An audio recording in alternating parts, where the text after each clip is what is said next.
Vai esat kādreiz domājuši par to, ka jūsu dzimtas spēks ietekmē jūsu dzīvi un jūsu finansiālo labklājību? Dzimtas spēks ir enerģija, uzstādījumi, pieredze un vērtības, kas dzimtā tiek nodotas no paudzes uz paudzēm.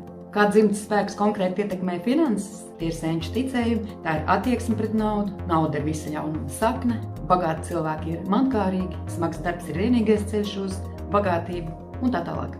Tas viss bloķē naudas enerģiju. Ja dzimtā ir bijuši lāsti, ja dzimtā ir bijuši parādi, ne tikai mentālie, bet arī karmiskie, tas viss var radīt šķēršļus finansiālajai labklājībai. Kā notīrīt dzimtas zemapziņas programmas?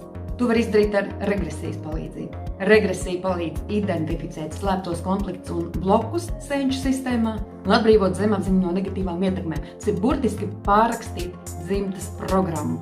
Jo dziļāk jums būs saikne ar jūsu dzimtu, jo vieglāk jums būs pavērt ceļu uz finansiālo labklājību. Ja tu gribi sakārtot savas finansiālās lietas, iziet uz jaunu finansiālo līmeni, es tev varu palīdzēt. Tu vari pieteikties bezmaksas konsultācijai, mēs paskatīsimies, kādā punktā tu pašlaik atrodies un ko tev vajag darīt, lai tu varētu pāriet jaunā līmenī un palielināt savu naudas plūsmu.